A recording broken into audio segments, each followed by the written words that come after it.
ढल जाए, हाय रात न जाए। कविराज शैलेंद्र की कलम से निकले, संगीतकार एसडी बर्मन की सुरीली आंच में तप कर निकले ये वो गाने हैं जो मोहम्मद रफी की आवाज पाकर कुंदन बन गए।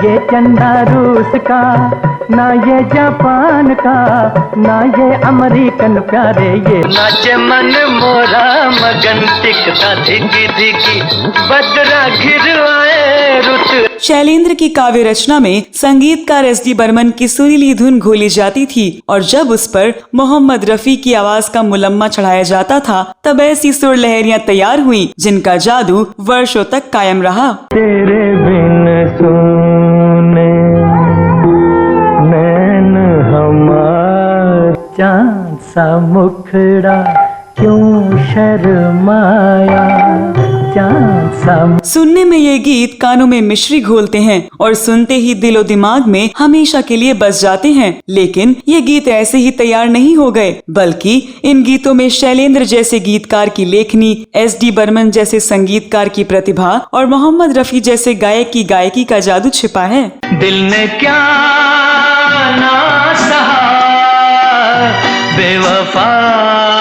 आज के वीडियो में मैं आपकी दोस्त और होस्ट स्तुति, गीतकार शैलेंद्र, संगीतकार एसडी बर्मन और गायक मोहम्मद रफी के जादुई संयोजन से बने उस गीत के बारे में अत्यंत दिलचस्प कहानी बताने जा रही हूँ, जिसके लिए संगीतकार एसडी बर्मन को रत जगा करना पड़ा और गीतकार शैलेंद्र को इस आधी रात को मुंबई में सड़कों से लेकर समुद्र तट पर भटकना पड़ा। यही नहीं, इस गाने के चक्कर में आरडी बर्मन को खूब भागदौड़ करनी पड़ी। यही नहीं, आरडी बर्मन पिटते पिटते बचे। आखिर कौन सा है वो गाना जिसके कारण दिग्गजों को करनी पड़ी अपनी नींद हराम? कैसे बना वो गाना? क्या है उस गाने के बनने का किस्सा? इस वीडियो में मैं आपकी दोस्त और होस्ट स्तुति इस बारे में विस्तार से बताने जा रही हूँ। तो चलिए वीडियो की तरफ और अंत तक हमारे साथ ही बने रहिए।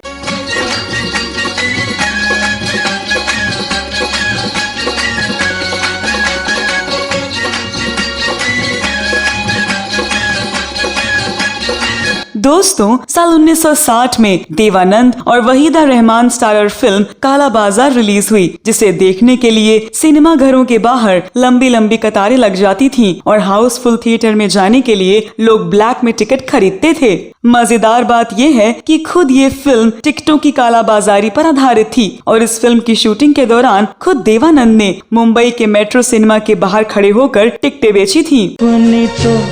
हर आहा एक तूफान है क्या। इस फिल्म के एक सीन में फिल्म जगत की कई हस्तियों को गेस्ट अपीयरेंस के तौर पर दिखाया गया, जिनमें लता मंगेशकर, गीता दत्त, किशोर कुमार, दिलीप कुमार, राजेंद्र कुमार और नरगिस के अलावा मोहम्मद रफी भी शामिल थे। इस फिल्म के गानों ने बहुत धूम मचाई। इसके कई गाने हिट साबित हुए।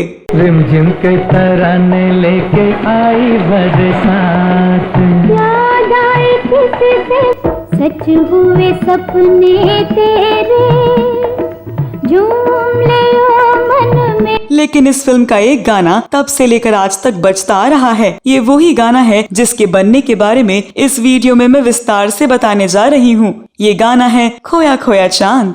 खोया खोया चांद, खुला आसमान। ये गाना देवानंद पर फिल्माए गए गानों में संभवतः सबसे बेहतरीन गाना है, जिसका फिल्मांकन भी बेजोड़ है। मनचाहा प्यार पाने की बेइंतहा खुशी में देवानंद मचलती वादियों में और उमड़ते हुए बादलों के नीचे जब इस गीत को उछलते कूदते हुए गाते हैं तो हम उन मस्त नजारों में खो जाते हैं। इस गाने को गाते समय पर्दे पर जो कमाल देवानंद ने दिखाया, उसी तरह का कमाल पर्दे के पीछे मोहम्मद रफी साहब, एसडी बर्मन और शैलेंद्र की तिकड़ी ने दिखाया है। इस गाने में रफी साहब की गायकी तो कमाल ही है, साथ ही एसडी बर्मन ने इस गाने की जो धुन बनाई है वो भी बेमिसाल है। लेकिन सबसे कमाल है इस गाने की लाइनें, खोया खोया चांद, खुला आसमान। हैरत ये सोचकर होती है कि कवि शैलेंद्र के दिमाग में ये लाइनें कैसे आईं।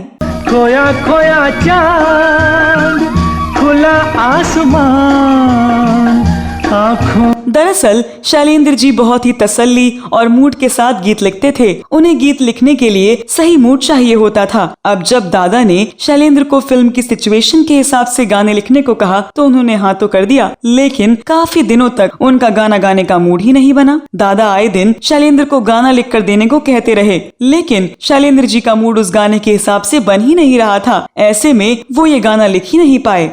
अब जब गाना ही नहीं है तो रिकॉर्ड कैसे होगा? जब दादा से और इंतजार करना मुश्किल हो गया तब उन्होंने अपने बेटे पंचम को ये हिदायत देकर शैलेंद्र के पास भेजा कि खबरदार, गाना लिए बगैर तुमको घर वापस नहीं आना है। अगर बिना गाना लिए वापस आए तो तुम्हारी खैर नहीं।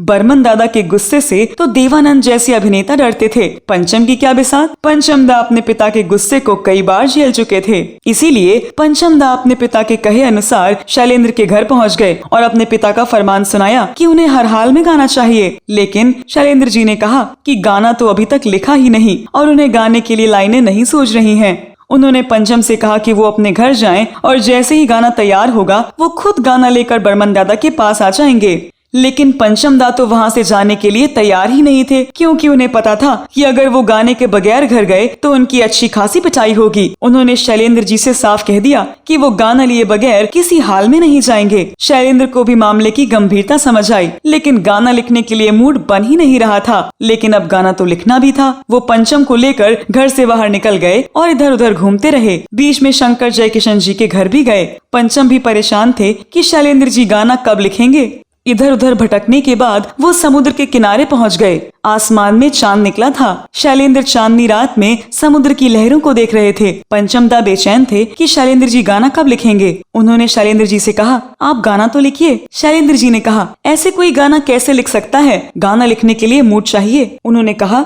कि क्या तुम्हारे पास माचिस का बॉक्स है? पंचम ने कहा कि हाँ है, लेकिन माचिस बॉक्स से क्या होगा? शैलेंद्र ने कहा, तुम माचिस बॉक्स बजाते रहो, क्या पता मूड बन जाए। पंचम दा माचिस बॉक्स को बजाते रहे। शैलेंद्र कभी समुद्र की लहरों को कभी आसमान को देख रहे थे। अचानक वो बोल पड़े, खोया खोया चांद खुला आसमान। हीरा भीगी सी रात, ऐसी ही रात भीग। गाने का मुखड़ा बन गया था। शैलेंद्र जी ने गाना लिखने के लिए कागज निकालने के लिए जेब में हाथ डाला तो पता चला कि कागज तो लाए ही नहीं। उन्होंने सिगरेट के पैकेट पर पूरा गाना लिख दिया और पंचम दा को वो गाना सौंप दिया।